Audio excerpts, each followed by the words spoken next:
victims, I don't hear anyone else talking about except from the people from the other side. From the other side of where? The other side of the moon, the other side of the world, the other side. Whatever that is. Let me tell you something. Victims can care less about anyone's political ideology or neither do criminals. They don't go up to a person and ask them if they're a Democrat or a Republican before they bust them in the head, okay? Or before they push them in front of a train. Or before they stab them to death.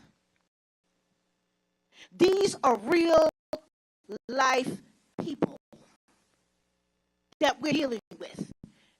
We pay you guys. Our tax dollars pay you. You work for us. We do not work for you. Committee will be in order. Committee will be in order.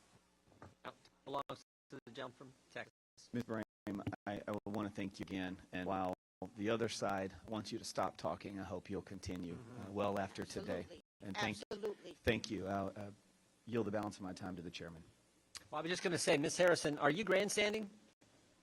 No, and it seems, as Madeline mentioned, that the other side is here on taxpayer dollars. The least that they could do is listen to our side of it, ask us questions. They've brought witnesses in to counter our horrific stories for their agenda. All they want to do is talk about gun legislation. Well, you can have all the gun legislation on the books, but if it's not enforced, which is what Alvin Bragg is doing, then it's not going to matter and people are going to die. And that's why we're here. I appreciate your oversight because we do need help. And if they continue to ignore it, people are going to continue to die. Is this committee victimizing you, Ms. Democrat said?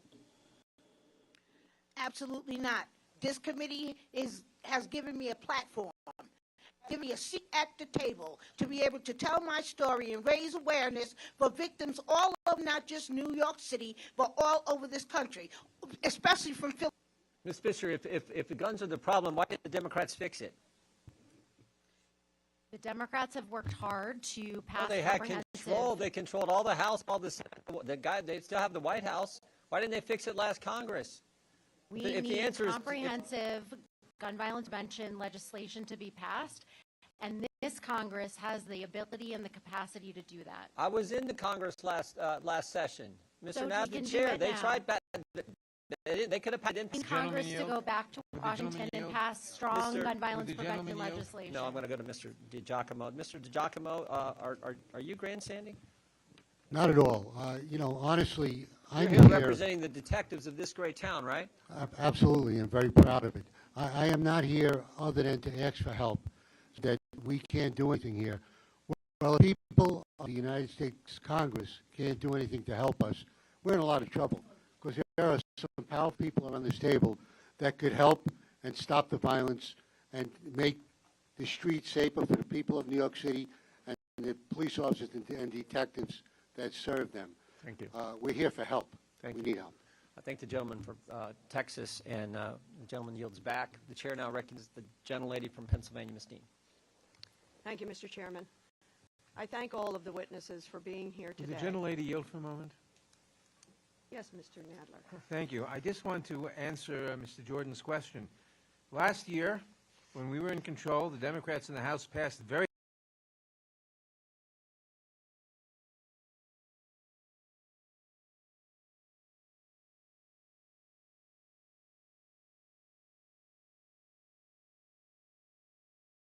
why it didn't pass.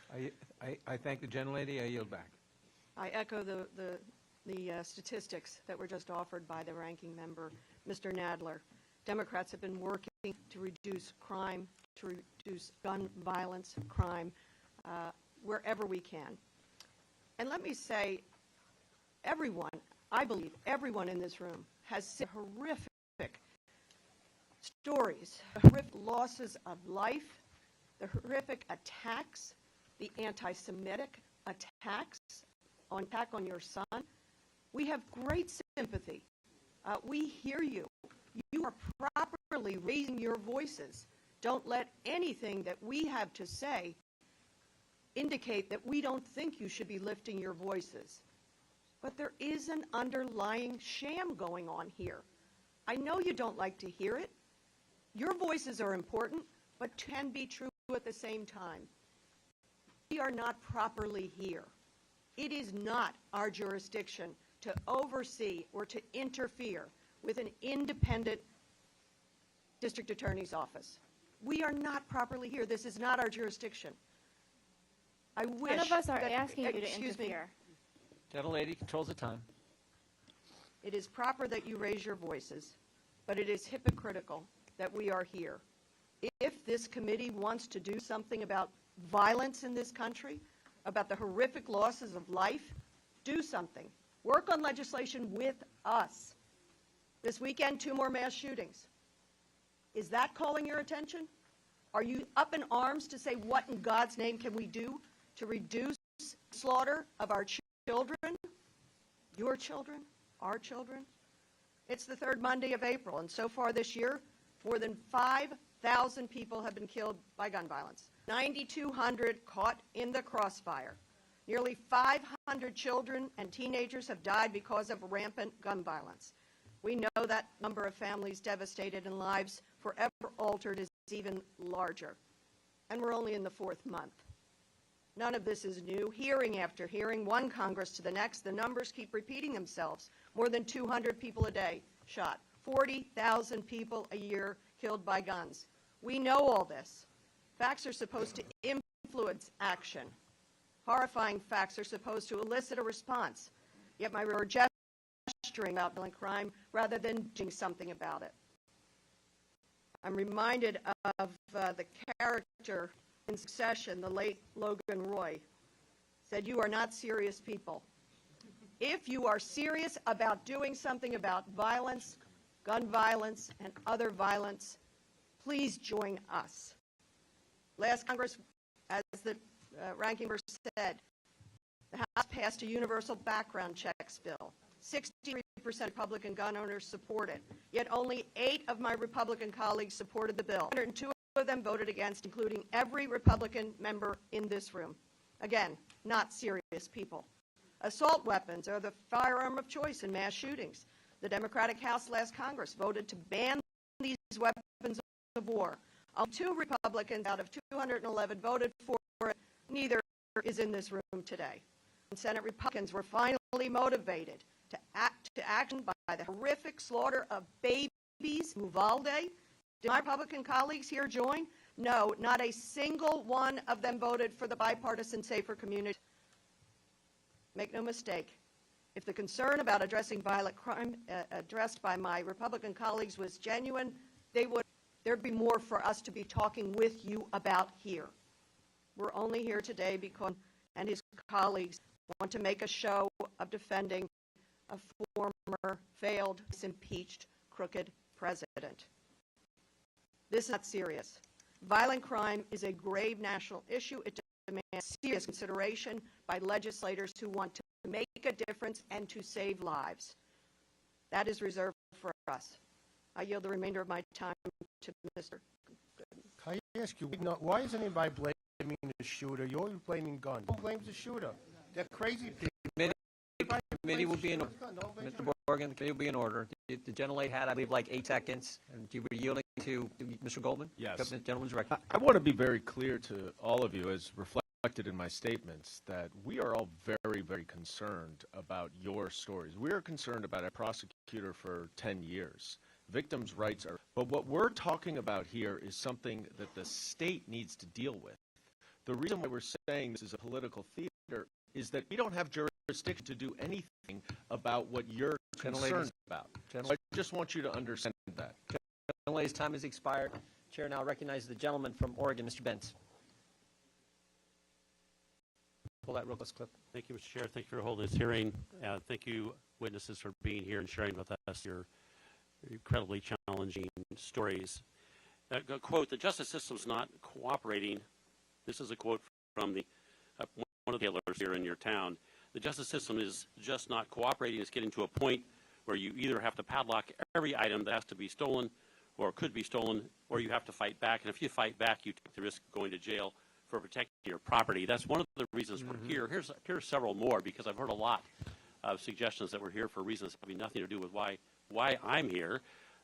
This has 8.5 million people. That's just twice what my state has. It has 50 people within 250 miles. It is 4 million larger than our next largest city, which would be It is a GDP of $1.56 trillion. This is an asset we should be doing everything to protect, and particularly the people within it. Mr. Holden, drawing your attention to the next to last paragraph in your testimony, it appears that you believe that we in Congress can actually do something. You actually talk about what we do, and so I would like you just to elaborate just a bit so that people aren't thinking that we're just here for show. We can actually do something. Can you go to that next to last paragraph and share your thoughts? Yes. When the public is not being protected, when we fear for our safety day in and day out, we lose our freedom. And if Congress can't do something, then I don't think anyone can. You can do this with funding. You can do this with certainly federal attorneys jumping in, prosecutors. There's a lot of things I think Congress can do. I'm here because, and as a Democrat, I don't agree with a lot of my party's stances on things, and I'm more of an independent person. But I've been on 6 years in the city council, and they've never held a hearing on victims' rights. They hold hearings on criminal rights and how they're not being treated properly. And I get that. That's important to have. But what about victims' rights? 6 years on the city council, on the public safety committee. Mr. Holden, interrupt if I may. I'm going to stick with you, though, because you also say in your letter, and this is a response to Ranking Member Nadler's questions about percentages and crime reduction, but you note in your testimony about cherry picking of statistics. So I want you to talk about that for just a second. You note that it's easy to twist these numbers around, and I'm kind of reminded about something that was said a little earlier, that it's easy to focus on percentages, but we should be focusing on the real numbers, as Mr. Tiffany pointed out, the thousands when we talk about percentages as though it's meaningless. Tell me what you say in your letter. That's a real thing, because I have businesses, and I have one individual owns 4 gas stations in my district, and he's from Southeast Asia. He's an immigrant. He is living the American dream until recently, until 2019, when the bail reform package went through the state. He says a good day for me and my 4 gas stations when I'm not held up. We consider it a good day. He's losing $2,000 or $3,000 a day in the 4 gas stations with petty theft and being held up. It's a serious issue, and we fought to get crime. We had 17 straight years in New York City of crime reduction, up until 2010 when they pushed the bail reform and discovery for the state. And now crime is going up. And again, 13 years we've had an increase in crime. So anybody cherry picking those numbers, and everybody who's a real New Yorker knows that we had low crime. We were proud of that. We are the safest city in the United States, not anymore. Thank you. We're just a few seconds left, and I just want to say that I'm happy we're here in New York. But for those of you who want to see the consequences of lax prosecution practices, come to Portland, Oregon, and look at what's happened to that beautiful city where I went to law school. You can wander around in down Portland, anything happening. The restaurant serving was great. In the last 3 years, changed so dramatically, it is ridiculous. And if you want to see what happens when you don't prosecute people for throwing windows, starting fires downtown, running everybody else out, come to Portland. It's so incredibly sad. But I'm going to come back to New York for the last little phrase here. Despite what you folks are enduring here as a result of runaway progressivism, you still have these wonderful people, and I'm happy for that. But I tell you, as I sit here and listen to Democrat politicians use rampant crime and violence to justify more restrictions on possession of firearms, I must say, please, let's turn our attention to the good things we can do in Congress. And with that, I thank you all and yield back. Gentleman yields back. Thank the gentleman. The gentleman from Maryland, Mr. Ivey, is recognized for 5 minutes. Thank you, Mr. Chairman. Just a brief response to that. I mean, yes, we're thinking about gun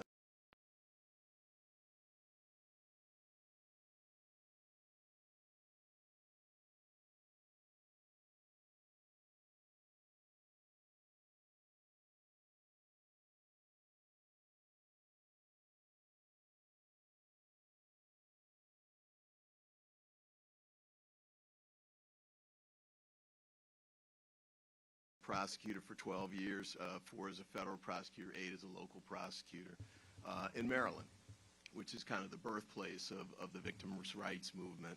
And so I understand that what you're doing and the role that you play, in fact, it really transformed the criminal justice system in the 90s and the 2000s, and I encourage you to continue on. You don't need that. I can tell just by what I've heard from you today, you're going to sustain it and keep fighting on behalf of your loved ones, but I commend you for what you've done. I did want to say this with respect to whether this is serious or not, and I'm not going to look in people's hearts and try and judge the motives for whether these hearings are, serious or not, or, what's behind them. But I'll say this. We've got Republican colleagues who've introduced legislation to eliminate the ATF, eliminate the FBI. Mr. Trump called for defunding the Department of Justice and the FBI. As a former federal prosecutor, I can tell you that if you get rid of those 3 agencies, there's no federal mechanism or arm to actually prosecute violent crime at the federal level. That means terrorism, that means gangs, that means multi-state issues. The big takedown of the Sinaloa cartel on Friday, I think was the reason we were able to do that was because we had a strong federal government that was able to cross federal lines and international lines and complete those prosecutions. So I certainly oppose to defund the federal law enforcement arms that we've had discussions about.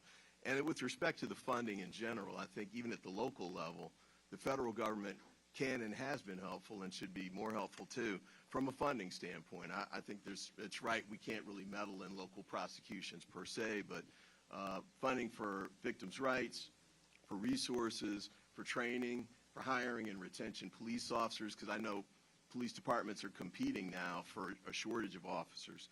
So I think it's important for us to try and step in that way. But I would encourage my colleagues on the other side to speak about the specific types of proposals they would put forward at the federal level to address the local crime issues that you're talking about here today, because I haven't heard any so far. With that, I'll yield the remainder of my time to Mr. Goldman. Thank you, Mr. Ivey.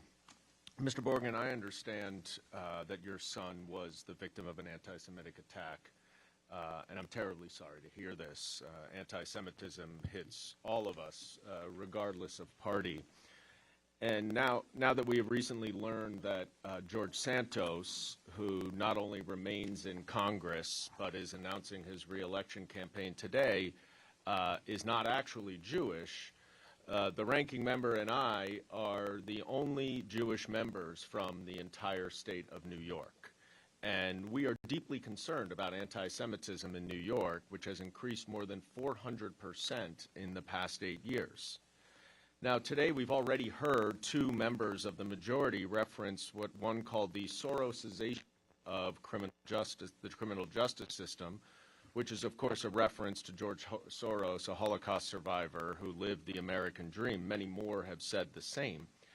My constituents are very concerned that these smears related to Mr. Soros-supported prosecutors are anti-Semitic. Do you believe they're anti-Semitic? Well, here's my answer to that. I know Soros is Jewish. He can't be anti-Semitic. I can't believe that, especially... No, what people say when they use Soros. Soros' politics, he's just a liberal, lefty politician. I don't think it has nothing to do with what his beliefs are. He wants to create whatever he wants to create. It's his business. All right. I appreciate that. I don't have a lot of time, and I'm sorry. I think Mark Levine, who just got elected from Lower Manhattan, got a petition signed with 29 signatures protesting this conference. I don't know if you're aware of it. Can I just reclaim my time, because I only have 20 seconds, and I want to mention that when I was walking in here today, there was a man outside with a sign, and I would just like to hold this sign up. You saw it, right? There's a Star of David with 2 dollar signs and Soros. Would you say that's anti-Semitic? That's 100% anti-Semitic, and it's disgusting. Right. It's disgusting. I yield back my time. Gentleman yields back. The chair now recognizes the gentleman from Virginia, Mr. Klein. Thank you, Mr. Chairman. I want to echo the comments from Mr. Holden. Your allegiance is to your constituents. Each one of us is here because of our constituents. Our allegiance is to our constituents as well. My constituents live in the Shenandoah Valley of Virginia. Feels about as far away from New York City sometimes as you can get. The floor that I was on in my hotel last night was taller than any building in my entire home county, Botetourt County. But our hearts are with the people of New York City. Our hearts are with the victims of these crimes that are being committed against the people of New York City. And every crime has a victim, and it's not just about numbers. It's about real people, as Mr. Tiffany was saying. And we are hearing some of those stories, and I want to thank you all for being brave to come here and share your stories with us. We're grateful to you. But my constituents are scared because they're watching what's happening in New York City, and they know that the Shenandoah Valley, if they adopt the wrong policies, if they elect the wrong prosecutors, their lives could turn for the worse, and their cities and counties could be full of crime as well. And the policies that have been adopted in New York City are policies that were just adopted in Virginia when Democrats took over the House and Senate and the governor's mansion between 2019 and 2021. They abolished parole, or they reversed policies that were put in place in 1995 that abolished parole, instituted mandatory minimum sentences, and presumptions against bail. Those are all gone now. And we're worried, quite frankly, in Virginia because we see the impact of those policies here in New York, along with the falling apart of what I consider to be a three-legged stool when it comes to the fight against crime. You need three legs of a stool. You need police who are going to arrest, you need prosecutors who are going to prosecute, and you need judges who are going to put people in jail. And here in New York, you don't have those three legs. I'll let you decide how many legs you have and how strong those are. But when you get rid of the policies that, like a presumption against bail that we got rid of in Virginia, like the bail policies that you have here, the ending of cash bail here in New York City, it's like termites eating away at that stool. So no matter how strong you have in terms of your mayor who's a former police chief or your police chief now, if you lose those legs or if you have the stool being eaten away, you see the spike in crime that's happened. And we have a spike in crime here in New York City. 1,500 rapes, up 7%, robberies up 26%, felony assaults up 13%, burglaries up 23%, grand larcenies up 26%, auto thefts up 32%, all accounting for a 23% increase in major crimes in just the last year. So we do have you have a problem in New York, one that we're afraid could spread to other places like my area of Virginia.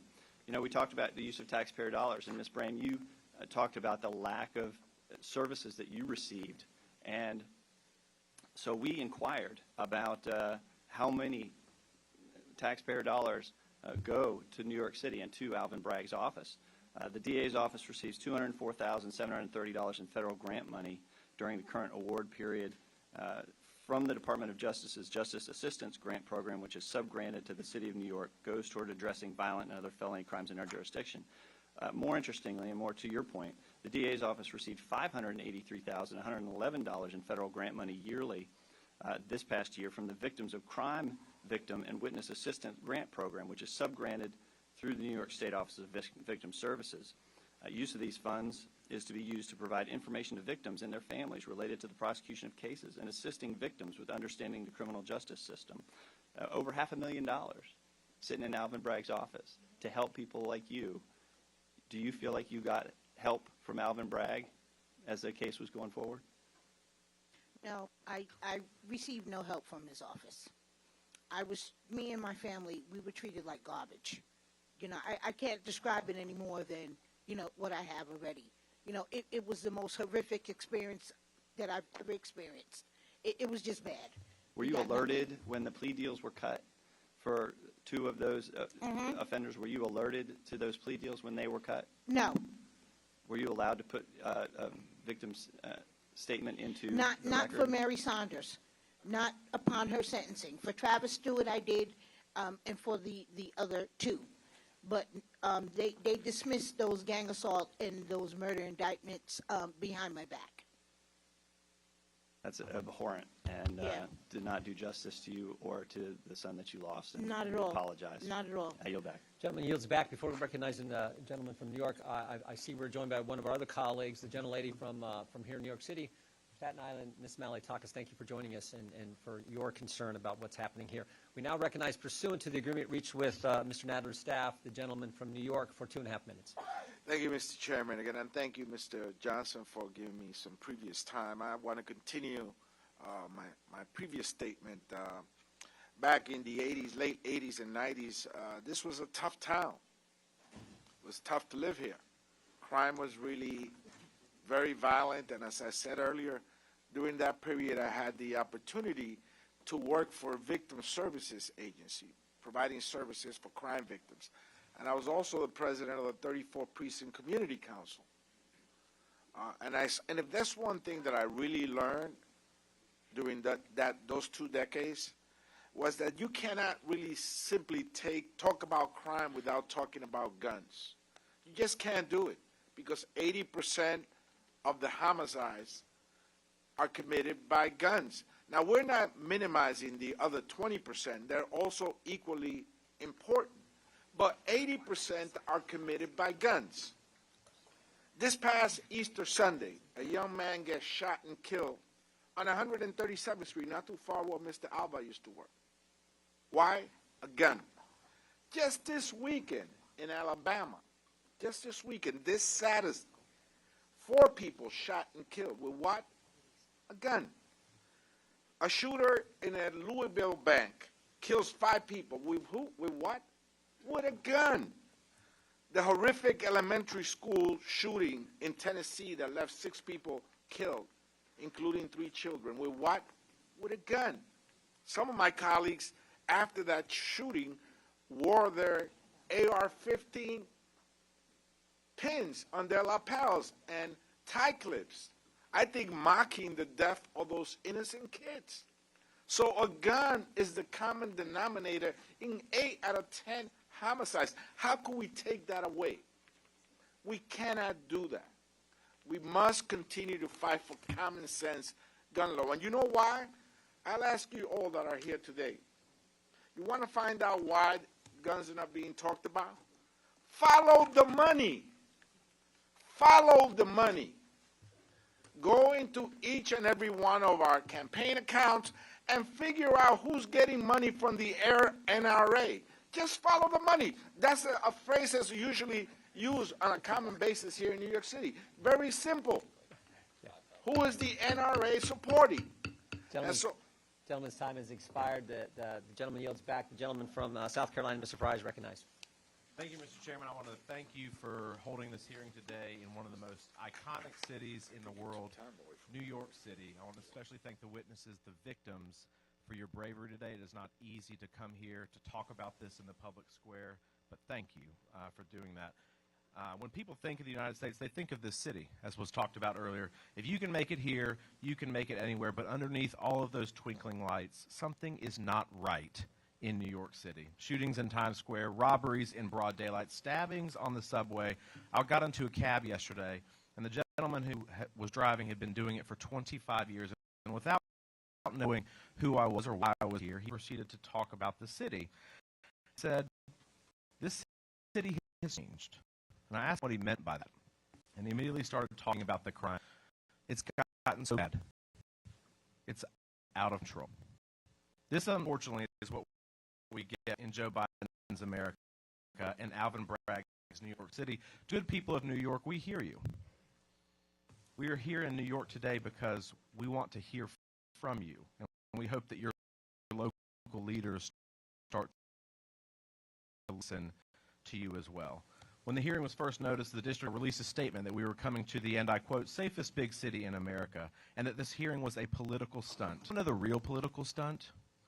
In other places, continually pushing failed policies, they don't work. Let's talk about the New York Police Department. In Alvis office in 2022, felony assaults rose 13%, robberies spiked 26%, burglaries are up 23%, grand larceny is up 26%, auto theft has risen 32%. 170,000 felonies in New York City in 2022 alone, the most since 2006. Does that sound like the safest big city in America? I think not. The question is, New York State eliminated cash bail for most crimes, tying the hands of judges and law enforcement. Alvin Bragg's Day One memo, which outlined his office's position that he would not prosecute certain types of crimes. In addition, rather than approach each case on the facts of the offense committed, his office is focused on how much money you make, your circumstances, or your immigration status before deciding whether to charge a crime. And of course, as was already talked about, defunding $1 billion out of the New York Police Department's budget. 52% of felony charges are downgraded to misdemeanors in this district attorney's office, the highest number in years. The felonies they actually decide to prosecute, his office was only successful in securing the conviction on 50% of those. The number in years on misdemeanors, 29% of misdemeanor charges resulted in conviction. If you listen to the district attorney, he sounds and acts more like a public defender than a prosecutor. If you want to defend criminals, be a public defender. If you want to change policy, run for the state assembly. Instead of partnering with the New York Police Department to prosecute these crimes, he seems hostile. It's no wonder that officers in the New York Police Department are resigning at a record rate. According to a recent article by the New York Post, there is a 117% increase in cops resigning in 2022 alone. That's the most since right after 9/11. Regarding New York's bail law, the John Jay College of Criminal Justice found that approximately 72% of violent felony offenders who were released without bail were rearrested. Recidivism is so bad in New York that 327 individuals were arrested for more than 6,000 crimes of retail theft. That's not giving somebody a second chance. That's letting them do the same thing over and over again to about 20 times and still letting them off the hook. If at first you don't succeed, try again. Maybe the 21st time they'll wake up. From an interview in January, District Attorney Bragg said he knows what's going on in the streets. Does he? It doesn't sound like it. Ms. Brame, I want to start with you and to the other victims. Who benefits more in this city, law-abiding citizens or criminals? Can you repeat that, please? Who benefits more in this city, law-abiding citizens or criminals? Oh, absolutely criminals, 100%. Ms. Harrison? No. Mr. Borgen? Unfortunately, it's the criminals who are getting all the perks. Ms. Brame, have you spoken to the district attorney about your son's case?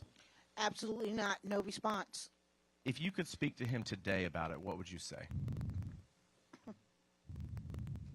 I would demand that he reopen that gang assault and that murder case against Mary Saunders and Travis Stewart. If no one is above the law, prove it. Prove it by prosecuting them. Bring that case to trial. Thank you for your time today, Mr. Chairman. I'll yield back. Gentleman yields back. The gentleman from New York is recognized for 2.5 minutes. Thank you, Mr. Chairman.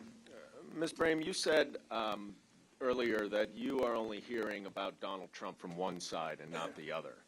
But I want to tell you that that's very, very intentional, because they know that they are using taxpayer money to defend a private citizen in his own criminal investigation, and that is an abuse of their power. The day before this investigation began, public reporting revealed that Donald Trump and his legal team directed House Republicans to initiate an investigation into Alvin Bragg. And they're now scrambling to justify this investigation with after-the-fact explanations, including the preposterous explanation that he spent $5,000 of federal money on this years-long investigation. They have spent many multiples of that amount of money on this hearing alone in order to hold it in Manhattan. Now, I've asked the chairman and other members of House leadership to tell the American public what kind of collusion they have been doing with Donald Trump to use the power of this committee and of this Congress to interfere in this prosecution. They have thus far refused. But we will learn about that collusion, because the Manhattan District Attorney has a lawsuit against the chairman, and they will be able to compel disclosure of the communication and coordination as part of that lawsuit. But that's why we are here, and that's what we want to emphasize to you. And we're not insulting you. Your experiences are devastating. But the problem is that this is a charade to cover up for an abuse of power, that they are going around talking incessantly outside of this hearing about Donald Trump. And the purpose of this hearing is to cover up for what they know to be an inappropriate investigation. Now, I look forward, many of you Can I are in New respond York to you, City. please? No, not right now, because I only have 20 seconds, I'm sorry. But I do want to Don't talk. insult my intelligence. That you're not. Hang on, the gentleman's time. I'm not Okay, insulting your you're intelligence. trying to insult me Time. like I'm not aware of what's going Ms. on Brame, here. Thank you. Okay? Time I'm belongs to fully aware of what's going on here. Gentleman will suspend. Gentleman gets another 15 seconds. Thank you. That's why I walked away from the plantation of the Democratic Party. Committee will be in order.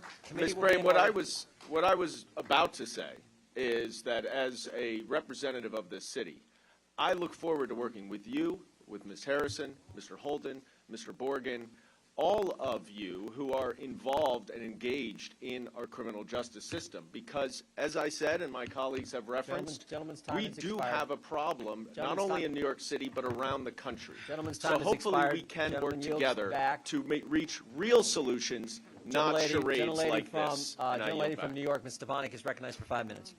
As a native New Yorker, born and bred, I think it's important to note that many of the Democrats on this committee have smeared brave victims and fellow New Yorkers here today, calling them props, a circus, a performance, MAGA Broadway pops, and an underlying sham.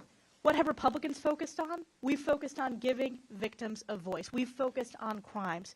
We've focused on your story as a father, visiting your son at the hospital, seeing his face beaten in with an anti-Semitic hate crime. We're focused, Ms. Brame, on your story as a mother, grieving the loss, rightfully grieving the loss, and advocating on behalf of your son and his legacy. Ms. Harrison, we heard your story about losing your loved one. And Mr. Alba, we heard your story, just the personal challenges you've faced dealing with the consequences of the vicious crime perpetrated against you. And in addition to House Democrats belittling the victims here today, Democrats have politicized this hearing, mentioning Donald Trump 38 times. That number for Republicans is 0. We are focused on victims and making sure that we support law and order in this country. There is a catastrophic crime crisis across America, specifically in our great cities and great cities like New York. New Yorkers know it, Americans know it. And while Democrats on this committee may claim that New York is not the epicenter, look no further than the last November election, where we flipped 4 congressional seats, delivering the House majority. What was the #1 issue? It was crime, because voters are smart. The people are smart. Mr. DiGiacomo, as a longtime member of law enforcement, I wanted to get your testimony today. How long have you served in law enforcement? Approximately 40 years. And in those 40 years, would you say the crime crisis today is worse than you've ever seen it? That's correct. Crime is up. Is it fair to say that it is a result of failed bail reform policies in Albany and Alvin Bragg's Day 1 memo? 100%. And here are some important numbers. In 2022, District Attorney Bragg's first year as DA, New York City saw a 23% surge in major crimes. Is that true? That's correct. From 2019 to 2022, murders are up 93%. That's correct. From 2019 to 2022, robberies are up 43%. Felony assaults are up 32%. Correct. And it's fair to say that law enforcement strongly opposed Bragg's Day 1 memo and failed bail reform policies in Albany. 100%. Mr. DiGiacomo, in fact, you have said, quote, Bragg gives criminals the roadmap to freedom from prosecution and control of our streets. In Bragg's Manhattan, you can arrest, deal drugs, obstruct arrest, and even carry a gun to get away with it. Can you please expound about why law enforcement opposes Alvin Bragg's Day 1 policy and opposes failed bail reform? Well, because, again, every time a detective or a police officer puts himself or herself in harm's way, arresting a felon or anyone for any crime, they're released immediately with no consequences. Mr. Borgen, as a family member of a victim of a heinous violent crime, your son, as you talked about, was a victim of a violent anti-Semitic hate crime committed at a pro-Israel event. Your son was jumped, beaten, and sprayed with mace. In fact, and I think it's important for the American people and my colleagues across the aisle to hear this, your son describes this as, a whole crowd of people proceeded to kick me, punch me, beat me down. I felt a liquid being poured on my face, and at first I thought I was getting urinated on, but it turned out I was getting maced and pepper sprayed. My face was on fire. That pain was worse than the concussion and all this other stuff that followed. And yet the attacker, The attacker said, if I could do it again, I would do it again. And yet, District Attorney Alvin Bragg gave him a sweetheart deal. What is your message to District Attorney Alvin Bragg? Well, the man is incompetent, obviously, in the big scheme of things. But unfortunately, you know, our hands are tied. He can come to us. He offered him other deals. My son did not accept them. Right now, the court case is pending and different deals are passing on from back and forth. But, you know, between me and you, I lost faith in the justice system with Alvin Bragg. I don't feel anything's going to get done. Like in the other cases also, her son's attackers walking around scot-free like nothing happened. It's a disgrace. And I just want to say something, Mr. Ivey, I compliment you. You're the only one who sat here on the Democratic side, didn't bring up Donald Trump. And you're a mensch. You talk straight. You didn't look to make partisan politics here. I want to compliment you. Ms. Harrison, what's your message to Alvin Bragg?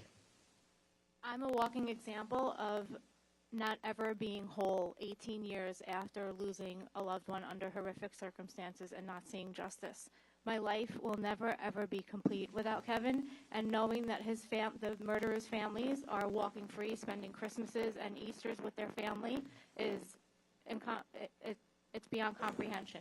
So I hope that he will pay attention to what's happening here today and realize the effect that he's having on survivors of homicide victims for the rest of their lives. Thank you to the victims for the bravery sharing your stories. Thank you to our former law enforcement officers for your leadership. Yield back. Gentlelady yields back just to the witnesses. Now we'll just be on this side. I think the Democrats have all went. It's about 40 more minutes. If you got to step out, just please let us know. But we want every member to get a chance to talk to you. If you need to step out, please just excuse yourself. And Capitol Police, make sure you know where you're going out there. With that, I yield to the gentleman from 5 minutes to the gentleman from Texas, Mr. Roy. I thank the chairman. Much has been made about why we are in New York City. In a memorable moment shortly before he was elected, former Mayor Rudolph Giuliani told an editorial board meeting he cared about statistics, but the real measure would be whether people actually feel safer. That, he said, was the ultimate test of policing and political leadership. He said that in 1993 when New York was averaging 2,000 murders a year. By 2013, it was down to 333 due to the strong support of law enforcement and the anti-crime policies adopted by the city. Got down to 288 by 2018, but now it is back up to the mid-400s. I think this is the question, is whether or not you feel safe. And the question I'd ask of Ms. Brain, Ms. Harrison, others, do you feel safe in New York City right now? No. Yeah. Mr. Alva, do you feel safe in New York City?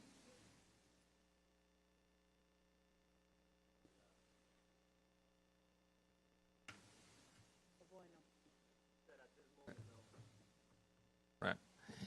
And Mr. Giacomo, your history in law enforcement, you said it's unsafe as you've ever seen it today in New York. Yes, that's correct. And isn't that the ultimate measure? Isn't that the question? And I think one of the things that I think merits focusing on is the question that my colleagues on the other side have been talking about in terms of jurisdiction. What is the jurisdiction here? Mr. Giacomo, are you familiar with 922G and 924C in the federal code? No, I'm not. I'm sorry. 922G being felons in possession, 924C being the ability to be able to go after somebody and give it a heightened sentencing for their use of firearms and crimes. And my question here, we might suspend. The committee will suspend.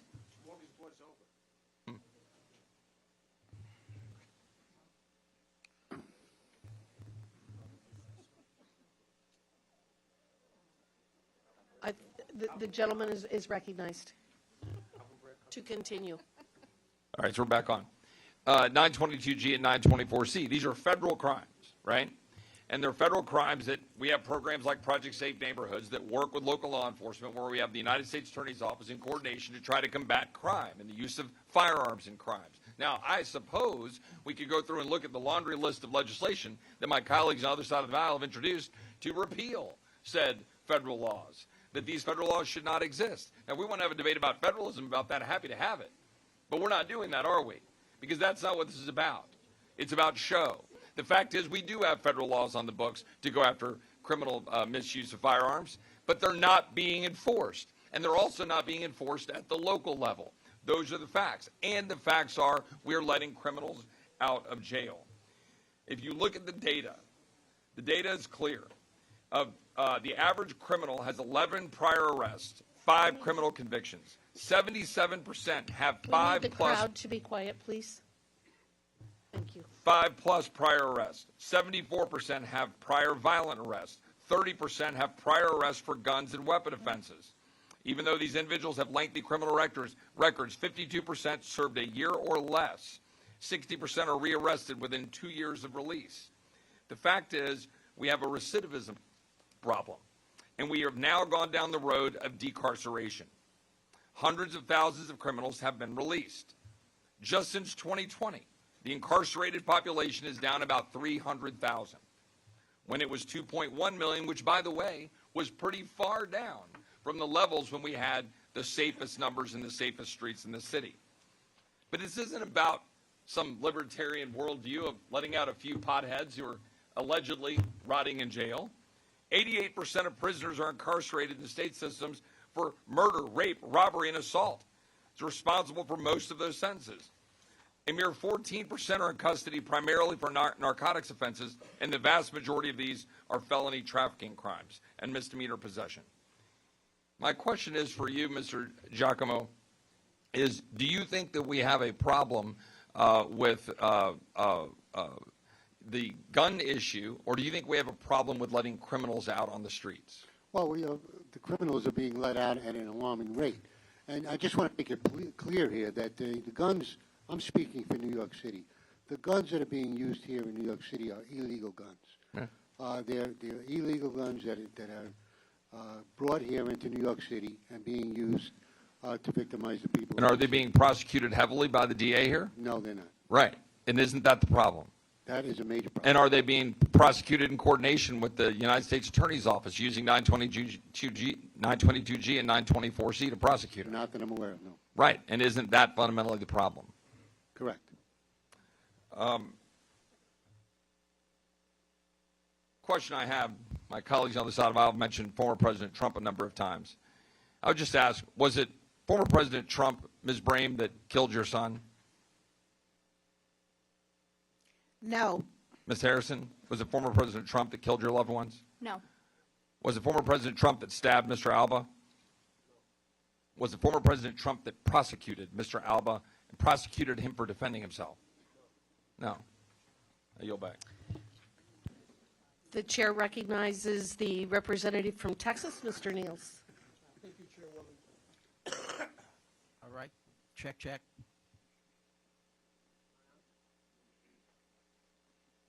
All right. As a former law enforcement officer for 30 years, sheriff of a large county in the great state of Texas, what I've seen happening in our country is disturbing and should be a concern to all of us. Crime is at an all-time high. The American people can't trust their government.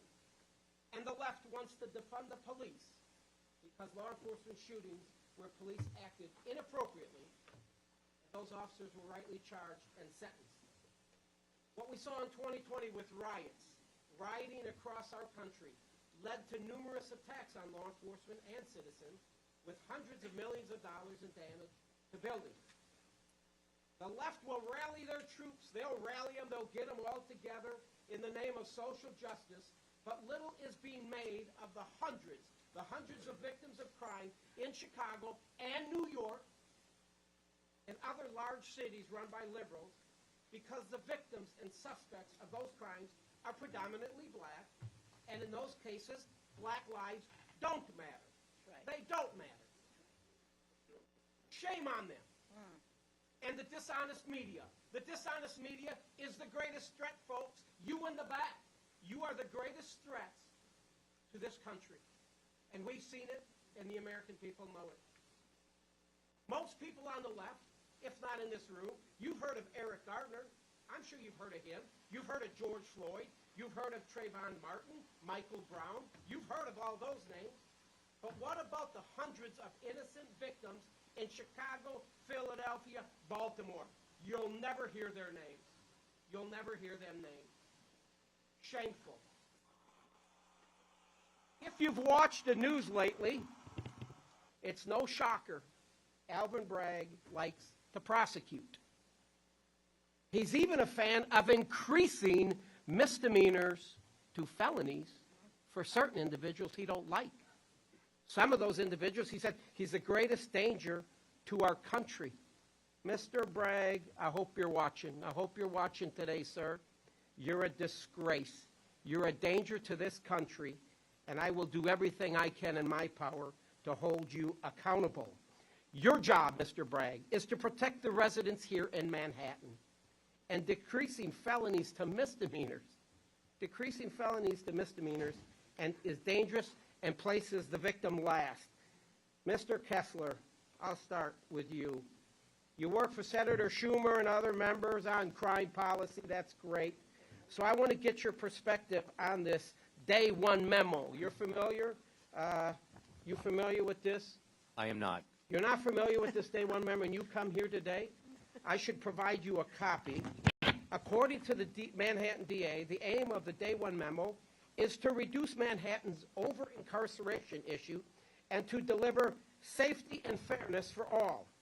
And so I ask you, you're not familiar with the memo. The Day One memo stated the DA's office will not prosecute minor offenses that, quote, have no impact on public safety, end quote. So let's talk about some of the things Alvin Bragg considers minor offenses. Resisting arrest. Can you tell me how not prosecuting this makes New York safer? Resisting arrest. I'd have to. We're not going to prosecute it in New York. We're not going to do it. All right. We're not going to do it. Did you ever ask law enforcement? Mr. Giangelo, how do you feel about that? How do your law enforcement officers feel about not prosecuting resisting arrest? They weren't happy about it. That's Well, you wonder why 1,400 officers left New York PD in 2022. Why in the hell would you work here? I go out into the suburbs where you can go out there and fight crime and be respected. You're not getting that in these large cities such as Manhattan. You want to defund NYPD $1 billion in 2020, and you wonder why we are in the state of emergency we are in. Mr. Bragg laid out 5 sections of law that covers armed robberies and says New York will not prosecute them. In short, according to this memo, if you hold a gun to a clerk's face and ask, empty the cash register, sir, we are going to take that, and that's going to be a misdemeanor, no big deal. That's no big deal. How do you feel about that, Mr. Kessler? What if I come over there and I put my pistola and screw it in your ear, and I don't say anything bad to you, and we're just going to say, Mr. Niles, that's just a misdemeanor here in the great state of New York? Well, that has happened to me.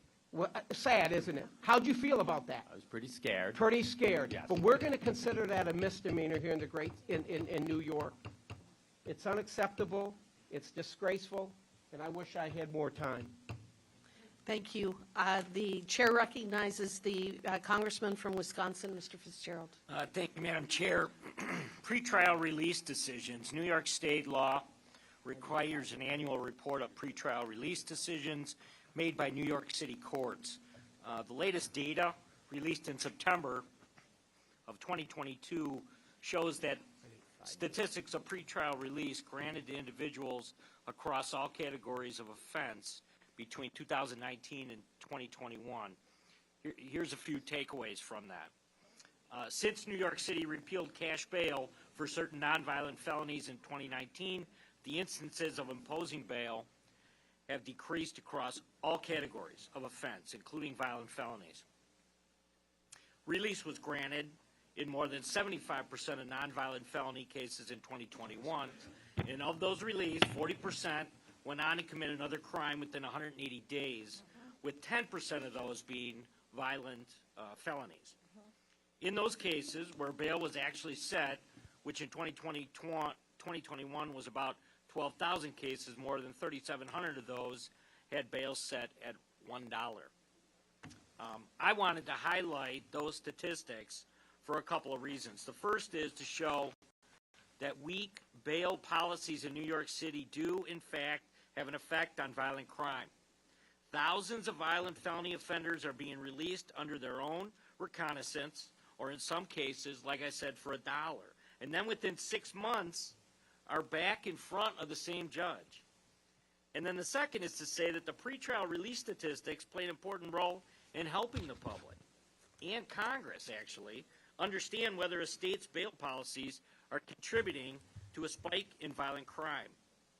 So I'd ask this, and I'd ask Congress, that we should take up a bill that we've worked on in past Congresses, and the Pretrial Release Reporting Act, so we can see how other state bail policies are contributing to really an epidemic that's nationwide right now. So, Ms. Harrison, I was going to ask you, can you just comment kind of in general on pretrial release statistics and the issues related to that, not just in New York, but nationwide? I mean, as you mentioned, we see it across the board all over the news that people are killed or victimized by people that are released under pretrial, least restrictive conditions, bail reform, cashless bail, whatever you want to call it. We have over 305 people that are dead in New York because of bail reform. Christina Lee was murdered here in New York by somebody that was on supervised release, which really is non-existent. So across the board, across the country, it's awful, and it's victimizing people. Thank you. Mr. DiGiacomo, I just wanted to get your opinion on how these type of pretrial decisions erodes the relationship between law enforcement and the district attorney's office. Well, I've always remembered the police and the district attorney's office work together to help the victims of crime. I don't see that happening in Manhattan, and it's caused more people to die. It's got to be disheartening for officers on the street to go out, do their job on a daily basis, make the arrests, do the right thing, put their lives at stake, and then find out on the back end that the DA didn't follow through on either prosecuting or, at the end of the day, kind of a slap in the face when you find out that they were released on a $1 decision. Well, absolutely, and like I said earlier, every time you engage the criminal element, you're putting your life in harm's way. Very good. Thank you. I think. Yep. I yield to the gentleman from Texas. Thank you. When I think of victims of crime, being a sheriff, having to deal with it pretty much all my life, and I think about an individual having to protect himself, and when you have some type of a knucklehead, we got one over here on this poster board, Mr. Alba, you have to deal with this. This guy's in your face. You felt scared, didn't you? Did you feel this guy was going to possibly kill you, maybe cause serious bodily injury, if not death? Then you have a right as an American citizen to use deadly force, sir, and eliminate that threat. You have a right to do that. Everybody in this room would agree with that, wouldn't you? I mean, when Will is the gentleman it okay yield in for America? 1 minute? For a second, sir? Will you yield over here? When can we look at, if somebody puts a knife to you or a clerk at a cashier anywhere in this country, and he's threatening to say, I'm going to kill you, you don't give your money, I would encourage your residents in the great state of Texas and my county to defend yourself. Defend yourself. You are given that God-given right. And that means pulling out a weapon and put two at center mass. You'll reduce recidivism, won't you? And you won't have a repeat offender. Gentleman, time has expired. The gentlelady from Indiana, Ms. Sparks, is recognized. Thank you, Mr. Chairman. I'm one person that always believed that the greatest of our country is the freedoms and greatness of our people. And someone who came from a communist country, it appalled me what's happening in our country. And I said that, unfortunately, Congress became a circus and charade. Unfortunately, what's happening in your district is also a circus and charade. And I appreciate people being here, Mr. Alba, Ms. Harrison, Ms. Brame, and actually sharing your personal story. And I apologize on behalf of the Congress.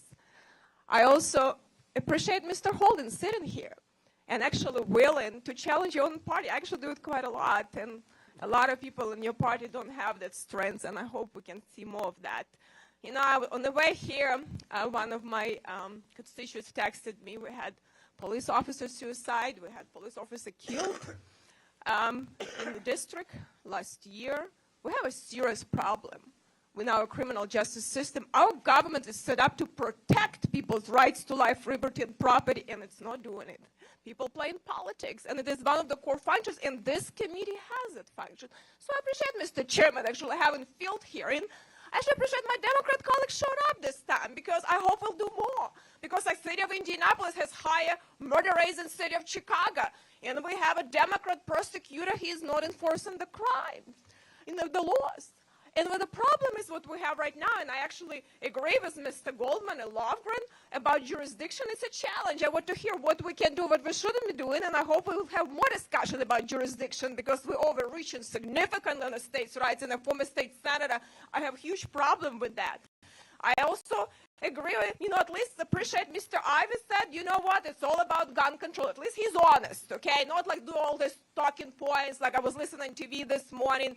They already say, oh, committee came about talking about Alvin Bragg. I honestly don't give about him. I actually care what is happening in this country. And I think it's important for us to hear from we the people because people are not heard in D.C. There is no lobby for the people in Washington, D.C. So hopefully you start being more active in that. I also think, Mr. Aspiat said, follow the money. I actually would like to follow the money. Why we're not dealing with hospital monopolies that Chuck Schumer is supporting so much? Why we're not dealing with the border situation that all those NGOs get money, who knows what the hell they're doing with that, and why we have the crises with all the situation. But I want to try to ask you, if we want to find common ground, I actually, on the Criminal Justice Subcommittee, tried to pass some laws on a bipartisan basis.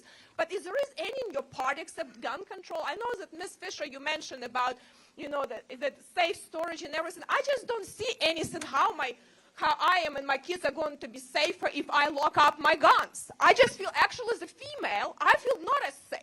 And I don't know how long overwhelmed police officers will take them now to help us. So I think it's really strange for me. We try to take, protection from law-abiding citizens and believe that criminals are not going to get guns. I mean, there is anything else except gun control. Maybe we should reform education and have some wraparound preventive services and have more competition in education that these kids actually taught some values that don't have a 10% or 8% literacy rate that they have to get into gangs. Is there anything else you can say except gun control? So comprehensive solutions to reducing violence in New York City have actually been incredibly effective. And that's why if I set the record straight, because we've been talking a lot about statistics, the NYPD's own data has shown that shootings are down in the first quarter, 19%. Homicides are down 9%. Okay, Mr. Kessler, my question for you. You've been talking a lot about trafficking and, I'm going to be talking about child trafficking, human trafficking, drug trafficking, and the border cartels actually doing what this gun violence associated with them. Can we find common ground on that?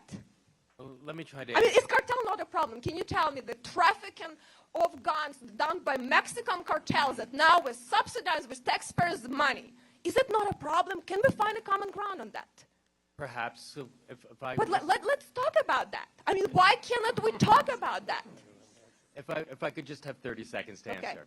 Well, I don't have 30 seconds, but. Back in the Wayback Machine, I helped with Chuck Schumer, worked on the 1994 crime bill, which I know not everybody loves, but one of the things, it was huge, it was comprehensive, it was one of the things that brought down crime in this country, but one of the most important things about that crime bill, Schumer gets a lot of credit for it, Henry Hyde, the Republican ranking member, worked on it closely with Schumer too. It was a bipartisan effort, and solutions was taken from both sides. But let's talk about it. But we right now not do it. My time is expired. But we need to stop playing politics with people's life. I yield back. Gentleman yields back. The gentleman from Alabama, Mr. Moore, is recognized for 5 minutes. Mr. Chairman, and let me say first, I appreciate you having this hearing, and let me set the record straight for the people in New York. This is not the first hearing on crime we've had since Mr. Jordan's been chairman. A few weeks ago, we went to Yuma, Arizona. We saw where people were coming across the border. 106 different nations, 107,000 fentanyl deaths. We talk about mass shootings. We only had 74 people killed by mass shootings last year in America. We're losing more than that today, and just in this hearing alone, to fentanyl poisoning. So we've been out here, and we're going to go to other areas where there's crime, and we're going to have hearings because it's a concern. I mean, Victoria, we have to begin to address these issues that are threatening American citizens. And so, Ms. Brame, you actually took one of my talking points a while ago. Crime, the criminal does not differentiate between a Republican and a Democrat. I was stabbed a few years ago, and I was glad the DA actually charged the man for attempted murder and put him behind bars. It made us all feel a little safer. And so thank you for being here. Ms. Harrison, thank you for being here. Mr. Alba, thank you for being here. And Mr. DiGiacomo, I want to talk to you a little bit about just what we're seeing with the rules. The DA came in with this new rules, this set of rules. And are you seeing officers retire now and go into other lines of work as a result of the policies? Well, I lost 600 detectives retired this year alone. Just to give a clear consensus on what that means, in 2001, in the terrorist attacks, we had 7,500 detectives. Right now, I'm working with 5,400 detectives, and we're doing more investigative steps now than we were done then because of the video canvases, and we're also doing counterterrorism duties as well here in New York City. What do you think the primary reason the detectives, you're losing that experience level, why are they leaving? Well, you know, when you're a detective, you investigate crimes, and sometimes it takes months to investigate those crimes, and there are reports that are this high, and the detective puts many, many hours and days and weeks sometimes investigating those crimes just for the individual to be let go. And they're getting frustrated, and they are frustrated is the real And fact. I guess they risk these lives as they're investigating these crimes as well as Always, risk always, their health. yes, always. You know, New York City detectives do everything from patrol to climb the bridges and everything in between, homicide, special victims, narcotics divisions. So detectives and all police officers here in New York City do very dangerous work 24 hours a day. Mr. Giacomo, I got a question. You know, I find it interesting that when a law enforcement officer uses a weapon to defend himself or even in pursuit of a criminal, it's always the law enforcement officer's fault. But when it's the criminal using the gun, it's always the gun's fault. How do we address that in society? Why does the left always drive that narrative? Well, it's very simple. It's the person that is handling the gun. It's the criminal element that's using the gun and victimizing other people here in New York City and across this country. So, in some sense, it must be the person, the individual responsible, not the law enforcement officer himself. 100%. How do you find a man or a lady that wants to be law enforcement officer if she pulls her weapon in a life-threatening situation and she shoots somebody, she's going to be tried for murder, or he's going to be tried for some sort of crime. But if he doesn't pull his weapon, he ends up dying. How do you recruit people to go into that industry? It's a dying profession.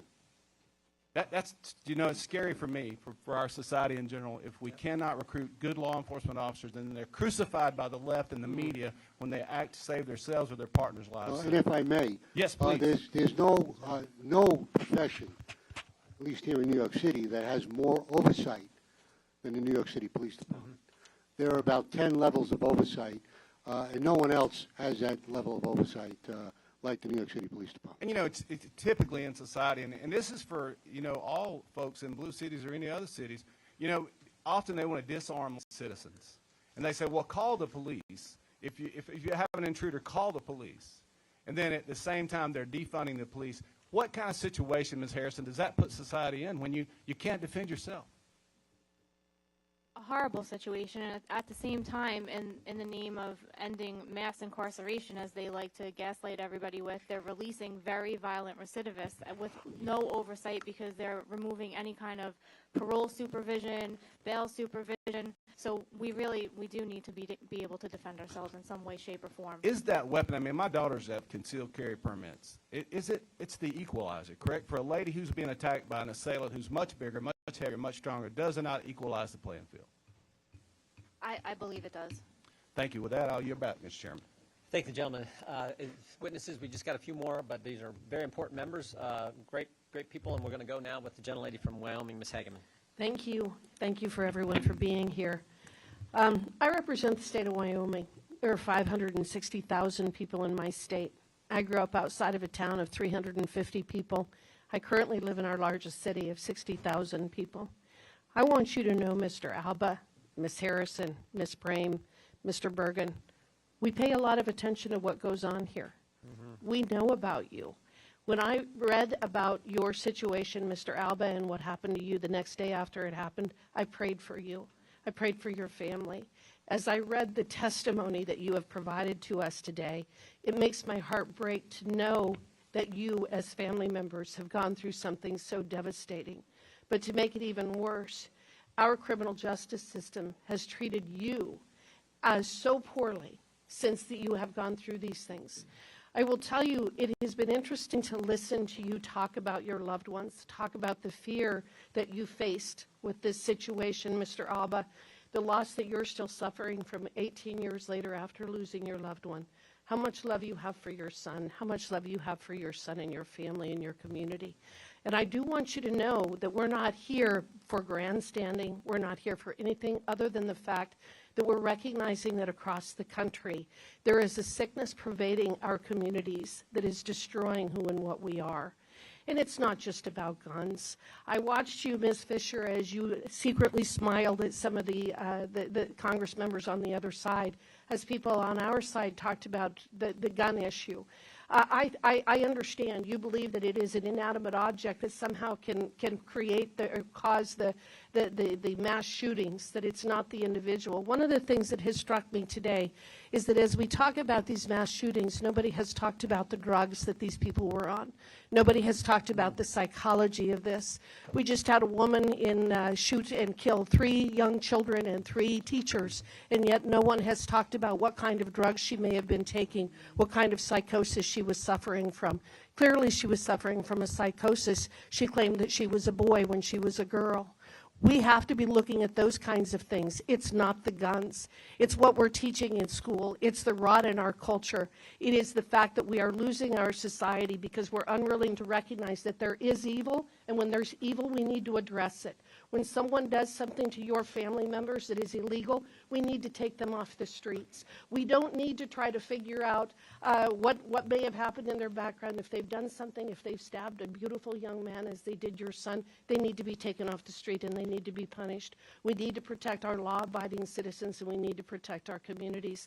We also need to protect our police officers.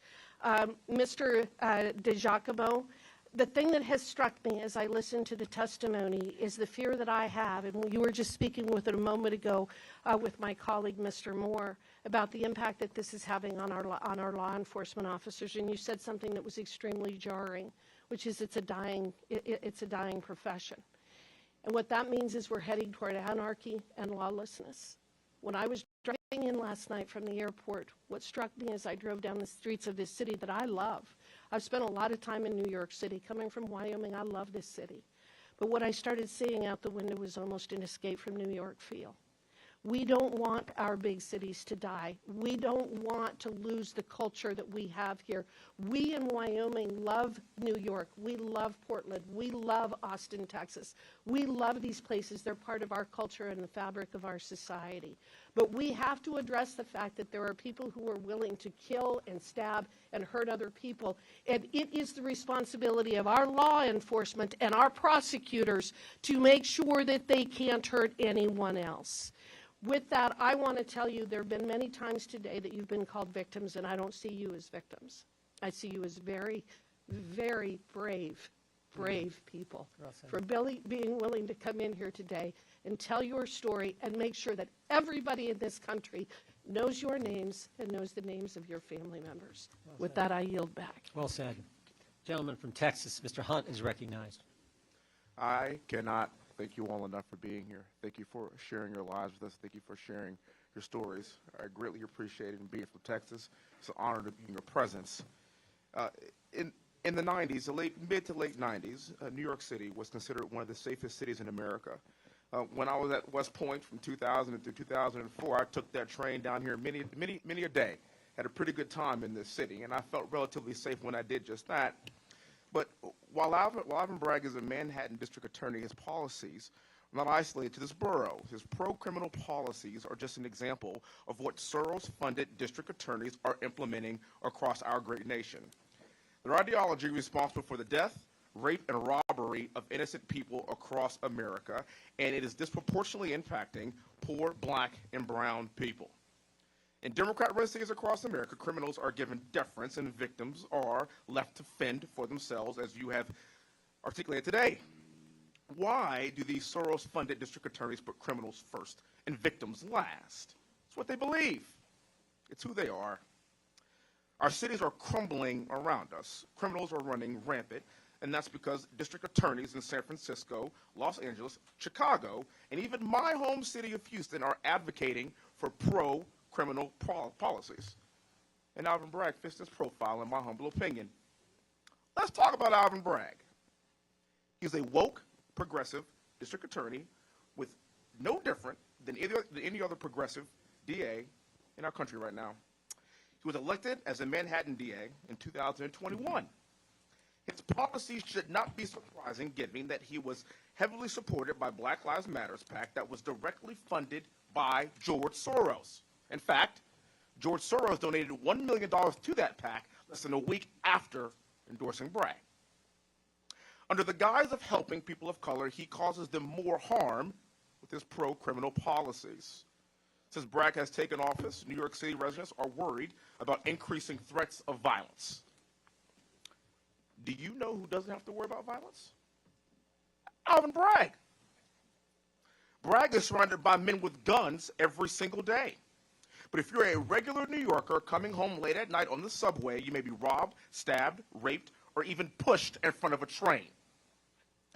Do you know what the fastest growing demographic of gun ownership is in America? Black women. Black women. Why? Because they know they have to protect themselves in Democrat-run cities where criminals are allowed to roam free. That is a fact.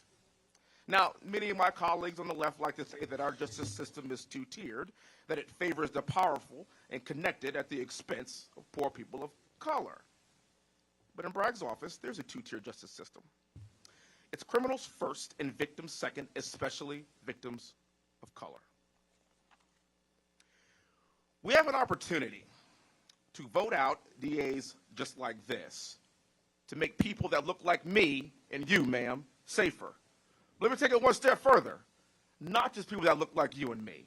Every single American that lives in this country should feel safe to live in their own streets. End of discussion. I'm sitting here right now, and I'm hearing Trump, Trump, Trump, Trump, Trump, Trump, Trump. And at the end of the day, the people that are sitting here right now, they don't want to hear that. The only thing you want is safety. We are not grandstanding. I am not grandstanding. I can assure you, I would love to be holding my 4-month-old boy right now. But I am here to fight for you and to hear your stories and to allow you to tell your stories. And for that, I am forever grateful. And ma'am, you ain't the only one that's actually left the plantation. It's happening all over the country. And with that, I yield back. Thank you. Gentleman yields back. Mr. Kiley is recognized for 5 minutes. Thank you, Mr. Chair. In recent years, we have seen a movement to fundamentally change America's approach to law and order by defunding police departments and by putting so-called progressive prosecutors in district attorneys' offices. Mr. DiGiacomo, you were the head of the New York Detectives Endowment Association. What connection do you see between these two things, defund the police and progressive prosecutors? Well, they're following the progressive line and not backing the police, not caring about the victims, and putting the criminal element back out onto the street to victimize the people of this city and state and country. That's right. Both seek to eliminate or neutralize the capabilities of law enforcement, correct? Well, it's been compromised already. That's right, and thereby removing or reducing the consequences of criminal activity, correct? Correct. So these policies have gained a major foothold in several cities, including the one that we're in right now, so we can assess what the impact has been. And one way to assess that impact, of course, is looking at the effect on crime rates. Now, Mr. Holden, you're an elected city council member in New York, a member of the Democratic Party, and you testified today about failed progressive policies. So just to be clear, when you say these are failed progressive policies, is that because they've caused crime to go up or to go down? Again, I'm a critic of my party's stance on crime. Everything's gone up. All their policies have led to an increase in crime. And I think we saw it come to a head with the war on police that started after George Floyd, and it went national. And so you saw this kind of crime wave go throughout the entire country. That's right. And in fact, if you look at yesterday's New York Times, it reported that major crime in New York this year is 45% up from 2 years ago. This is from the New York Times. And to your point, in Los Angeles, violent crime is 86% higher than the national average. In San Francisco, overall crime is 111% higher than the national average. So you can also then look to assess the impact of these policies, about how people are responding to them. Would you say, Council Member Holden, that these failed progressive policies have caused more people to move to New York City or to move away from New York City? Certainly away from New York City. I've never seen it this bad. Like I said, I grew up in the 80s and 90s in New York, and I saw horrific crime numbers, but now it's much, much worse because it's all over. The lawlessness, mayhem is all over. And in fact, the state of New York is second in the nation in terms of one-way U-Haul and rentals, people who are leaving. First place, of course, is California now, 3 years running. Los Angeles County, where George Gascon is the district attorney, accounts for half the people leaving California. In San Francisco, its population is declining faster than any major city in U.S. history. Now, a final way we can assess the impact of these policies is by the judgment of voters. Councilmember Holden, would you say that Mayor Eric Adams made the issue of crime a major plank in his successful campaign for mayor? Well, that was and certainly is, but he's not getting much support from his colleagues. Correct. And in Los Angeles, George Gascon has been subject to a vote of no confidence by 36 different city councils within his jurisdiction. In San Francisco, voters went so far as to recall their progressive prosecutor from office overwhelmingly. Now, this is not a red city. The Trump-Pence ticket got 12% in San Francisco, and yet voters overwhelmingly recalled that progressive prosecutor. And so the verdict is very clear, that these policies have led to crime skyrocketing, to people fleeing, and they're being rejected by voters. And yet today, on the other side of the table, we have by and large saw members of Congress standing by those policies. And for folks who are watching, and for that matter, the victims and the families who are here today, it must be disheartening. But I'd say it's actually not as bleak as it sounds, that in fact the voices that we have heard today on the other side are not representative. And for proof of that, just look what happened in D.C. after the council there passed a reckless crime bill. In the House majority, we passed legislation to undo what the D.C. City Council had done. President Biden signed with us and signed that bill. 2 out of 3 Democrat senators sided with us and voted for that bill. Do you know how many members of this committee in the minority voted for that bill? Just 1. Every single other member voted to keep the reckless pro-criminal D.C. crime bill in place. So I would say there's a lot more consensus in this country right now than today's hearing makes out, and the pendulum is swinging back towards supporting victims, supporting law enforcement, supporting law and order, and I look forward to working with people of good faith on both sides of the aisle to stand up to our criminal justice system. Gentleman's time has expired. Mr. Rance.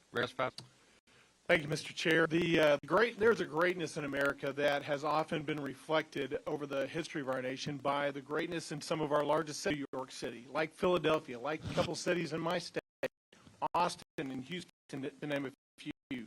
But widespread movements in these cities to focus support for criminals instead of victims, to put progressive world politics ahead of the lives of all individuals, regardless of political affiliation, to put sound bites ahead of sound policy, and to focus on social justice rather than actual justice have resulted in these Democrat-run cities like New York City being less safe. Of course, if you're talking about the safety and protection of criminals, that's different. Mr. Giaimo, let me see if I understand a couple of statistics correctly, and I'll ask you questions about this. When it relates to Alvin Bragg's Manhattan District Attorney's Office, not even going back for that, but just looking at what he's done and looking at the process in particular. Let's start with somebody that's committed a criminal offense, a felony offense. Since 2019, after, if you heard 2019 to 2020 statistic, Alvin Bragg has declined to prosecute 35% less felonies than before. But even with those felonies that were charged, he's downgraded 52% of those felonies down to misdemeanors. Right. And even when you get past that, of those felonies that actually make it to trial, Alvin Bragg's only successful in about half of those cases. So when you start doing the mathematical calculations, if you're a criminal in this city that commits by the time he declines to prosecute and the downgrades a portion of that what's left and then actually prosecutes those that are left and is unsuccessful in about half of those cases, probably only 1 in 5 at best, 1 in 6, 7 that commit felony criminal offense in the city of New York City, and in the Manhattan district in particular, actually to that felony conviction. Is that true? That's counterproductive to the victims of crime. And once convicted, then, based on Alvin Bragg's Day 1 memo, he's encouraged less and less of those criminals to actually receive jail time. Isn't that true? That's correct. Now, how does that work with the morale of the NYPD? Well, we're seeing it now. We're having, so many members of the NYPD leaving the departments, detectives with years and years of experience and knowledge retiring. It's going to have a major impact on public safety here in New York City. Yeah, does it actually perform their duties? Absolutely. If you're not prosecuting the crime, again, you're putting your life on the line every time you encounter a criminal or a criminal element, and just for this individual to be let out again, and all your work was done for no reason. I'd like to know what you're hearing, because you have your ear to the ground. What are you hearing, the brave men and women of the NYPD, about desire to continue to serve under these kind of circumstances?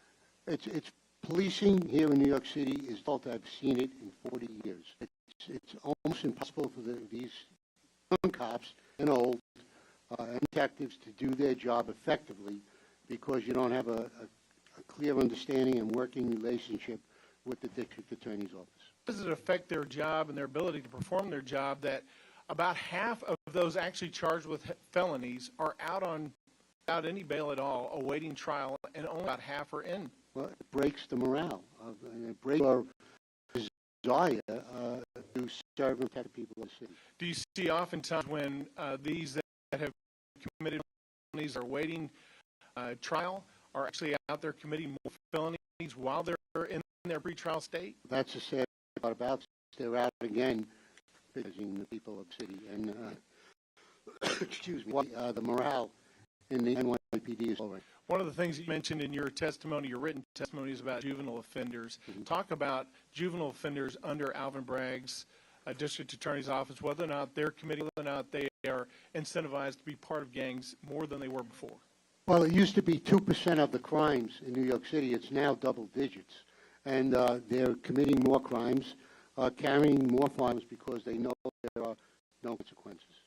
Yeah, and these are the illegal firearms that we've been talking about so Correct. much that Alvin Bragg's office has decided not to prosecute under existing law. Is that true? That's correct. All right. Thank you for your time. I yield back. Thank the gentleman. Gentleman, last but certainly not least, my friend and colleague, the gentleman from New Jersey, is recognized. Hi. You guys got to be tired. I know after all, you almost have your eyes glaze over. I want to tell you, and I really mean this, and there's a lot of people in this room who mean it. We appreciate you. We appreciate your bravery, your strength, love for the ones that you lost. We appreciate the professionals here who are willing to speak up against all odds. This is a big deal. And without folks like you, without good Americans like you, without individuals who have the courage and strength to stand up the way that you do, we're definitely doomed. And I also want to promise you something else, and I think the chairman would stick with me on this, and I think the members here would stick with it. We're going to do something. We absolutely didn't do this for an exercise. We absolutely do this for politics. So I do want to say this to my friends on the side. They threw out all kinds of stuff today, numbers that weren't real, a whole discussion of guns. You can have a lot of discussions on guns, but that wasn't what today was about. It wasn't a discussion about the guns. It was discussion about Alvin Bragg. They talked about George Santos, anti-Semitism, Donald Trump, money going from the NRA members, which, way, I don't think it does. Or else I'm surely the only one not getting it, but I asked a few people. I don't think that's accurate either. That's an old political trick. Just so you all who are sitting here at this table know, you put the shiny object up here. The shiny object is Donald Trump. So hopefully you hope that you all and that we all get so focused on his issues and get drawn into that. I don't give a damn about his issue right now. We'll deal with his issues, and they're important issues, at another time. I care about your issues. We care about your issues. They should care about your issues, not all this other crap they threw out there. And I'm sorry, I'm a little rough around the edges sometimes, but I'm just telling you the truth. It's about time we hear the truth, and that's what the truth is. And the truth is this. I did write some things down, too, that crime rates in our biggest cities have risen to staggering levels. You know, when you say the crime, what's really going on, you can't just talk about somebody who is actually been going to be prosecuted but was released. That's why these numbers look there, because we're releasing everybody. We're not putting them in jail. Bad people should go in jail. That's where they belong. They shouldn't be out so they can hurt your wives, your children, your mothers, your fathers, your grandfathers. We want to be safe, and it doesn't matter if we're, you know, what color, what race, what origin we are. We want to be safe in our homes. You know, I think of what got in Chicago. It's not only New York. My God, how many little black babies get shot every single week in that town? And we can stop it. We can stop it if we had good prosecutors. Who's funding these progressive district attorneys? We should know that. It's George Soros. With this increased crime, you would think the DA would be actively trying to slow it down. He's not. He's taking money from George Soros. No, I don't know any but money from the NRA, but I'll tell you, there's tons of money, tens of millions. In fact, he spent $170 million. That's a lot of dough. $170 million in 2022 and $40 million, which was for local prosecutor elections. We never had money spent like that on prosecutor elections, and it's wrong. Prosecutors should, because they want to defend the law, help police, and most of all, help you. God bless you after being a victim and losing people you love. That I can't believe how. And the begs the question too: is it a who doesn't, or the criminal? The prosecutor who doesn't has a broad effect on the whole city. No better. That position of to be the person that's the caretaker of our cities, of this great city of New York. And what does he do for politics? He doesn't. The fact that he didn't sit down and shed some tears with you, it's unbelievable to me. The fact that he put you and accused you of murder. Troy was right before. A man tries to kill you, you've got to stop him. It's your right. But I guess he would have rather that you got killed. I don't understand it. And it's in New York, Chicago, it's in San Francisco. And this is the facts. Oh, shoot. I got a few more seconds. A few more. The bottom line is the facts are that all the Soros-backed district attorneys are doing this everywhere. It leads to more crime. And I'm going to say this. I'm going to finish up. I think the answer is I think he should resign. He should resign, and he should be disbarred.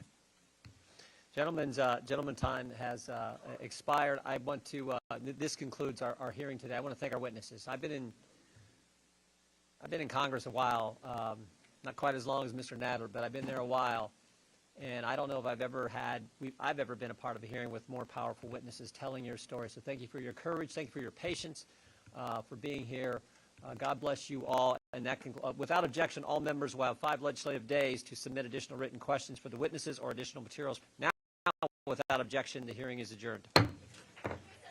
I thank the witnesses.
is about the administration of justice and keeping communities safe, something that has always been a central focus of the House Judiciary Committee.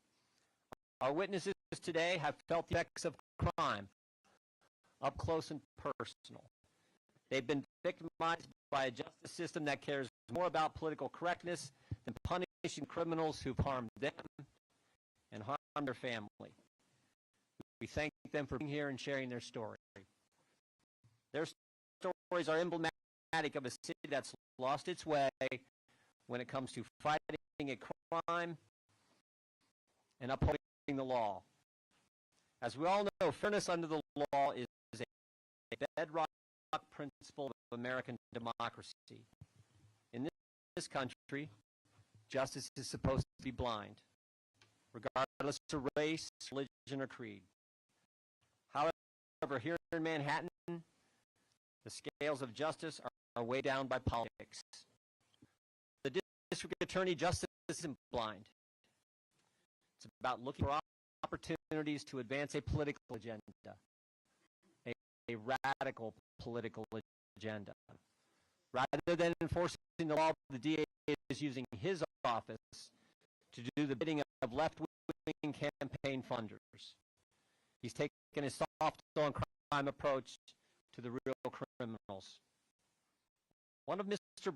Bragg's first actions upon taking office in January of 2022 was to put out a memo that directed his assistant district attorneys not to prosecute certain crimes, including trespassing and resisting arrest. The memo also stated that armed robbery should not be prosecuted as felonies. Instead, were to be considered as misdemeanor larceny unless someone was shot during the course of the robbery. Thank goodness, after a backlash from police groups and the public, Mr. Bragg agreed to prosecute some robberies as felonies, but left the rest of the memo in place. The president of NYPD Detectives Endowment Association said, quote, "Bragg gives criminals the roadmap to freedom from prosecution and control of our streets. In Bragg's Manhattan, you can resist arrest, deal drugs, obstruct arrest, and even carry a gun to get away with it. And guess what happened under this new policy? More crime. In 2022, Mr. Bragg's first year as district attorney, New York City saw a 23% surge in major crimes. Felony assaults rose 13%, robberies spiked 26%, burglaries in New York City went up 23%, grand larcenies were up 26%, and auto theft increased 32%, surged nearly 30%. Imagine that. You leave criminals on the street, you get more crime. Patrick Lynch, the president of the Police Benevolent Association, said, "Police officers don't want to be sent out to enforce laws that the district attorneys won't prosecute. There are already too many people who believe that they can commit crime, resist arrest, interfere with police officers, and face zero consequences." We should take a minute here to thank our brave men and women in law, a number of them right here in this building. Thank you for what you do.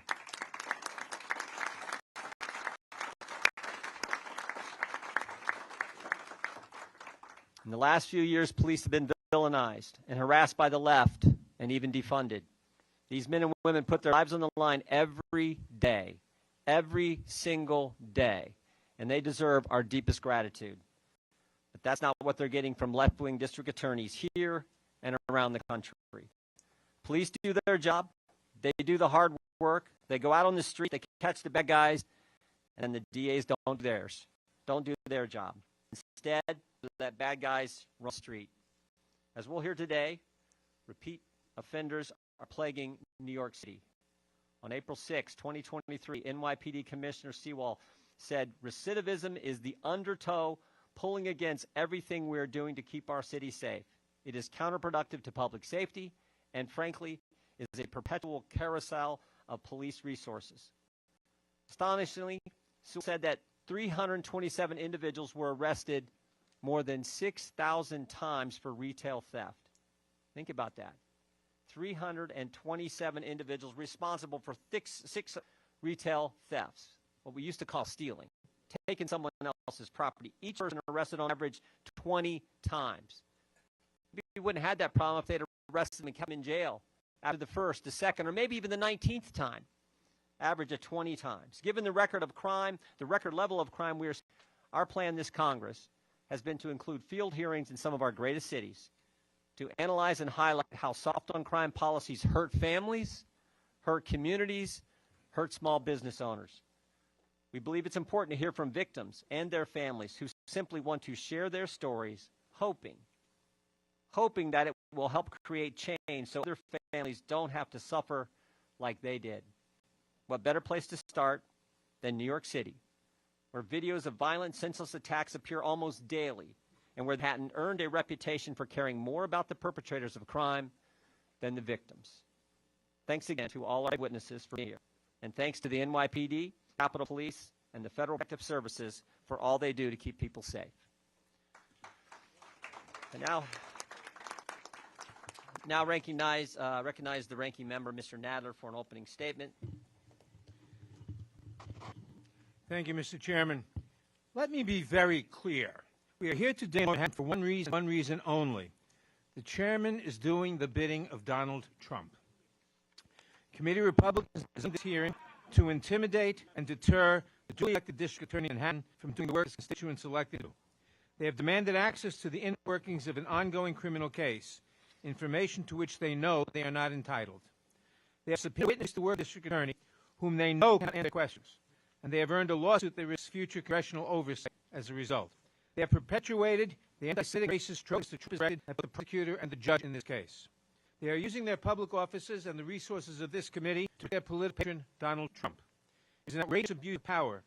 It is, to use the chairman's favorite term, the weaponization of the House Judiciary Committee. I do not know if Mr. Trump will be found guilty. I do not know. Gentlemen, suspend. The gallery should refrain from commenting like the gentleman from New York. I do not know if Mr. Trump will be found guilty by a jury of his peers here in New York, or for that matter, Georgia or in Washington, D.C. charges that may follow, but I do know that he'll have his day in court. Using this committee to undermine that process as it unfolds is cynical, unethical, and given the violence unleashed on the Capitol by the former president, just plain dangerous. Now, we all grieve for the victims of violent crime here in Manhattan and everywhere, but it is shameful that the Republicans in this city use pretext of violent crime as an excuse to be tourists in New York and bully the district attorney. It is particularly disgraceful that they would use pretext after doing nothing. Nothing. Stop gun violence that terrorizes our nation. According to the Gun Violence Archive, there have been at least 146 mass shootings this year alone. That means there have been more mass shootings than days so far this year. 3 people were shot dead and 5 others injured at Michigan State University. 203 teachers were shot and killed at a private school in Nashville, Tennessee. 5 people are dead and 8 others, including 2 police officers, are injured after a mass shooting at a bank in Louisville, Kentucky. These tragedies have taken place in every corner of our nation, although I know in the study by every town that in states where elected officials have passed gun safety laws, dramatically fewer people die gun violence. And although there are not odds in a recent mass shooting here in Manhattan, we must do more to stop the illicit flow of illegal firearms to West Virginia, New York, and elsewhere. I think our Republican colleagues have consistently advanced policies that make all of our communities, including New York, safer places to live, to work, to worship, and to go to school. Last Congress, over the objection of every Republican here today, passed the first gun violence prevention package in decades. We can and must do more. We must pass universal background checks. We must limit red flag laws, keep guns away from those who are a danger to themselves and others. And we must reinstate the assault weapons ban. Each of these proposals are overwhelmingly popular with the American public, and each is opposed by House Republicans. We also advanced the provide funding to law enforcement to improve murder rates. If Republican colleagues were serious about violent crime and sincere in their efforts for law enforcement, they would have joined us in that effort. But 178 Republicans opposed that measure in Congress on the House floor. We supported legislation to improve policing through additional funding, better training, and accountability to strengthen public trust, because we know the public security requires law enforcement agencies and their community partners working together. Again, every Republican stood opposed. Here in New York, the largest and most complex cities in the world, local leaders have pursued violence intervention, programs, targeted law and youth engagement programs that have pushed crime prosecution to the lowest levels in decades. Over the past year, under the leadership of Manhattan District Attorney, crime in Manhattan has dropped nearly every major category, including murders down 4%,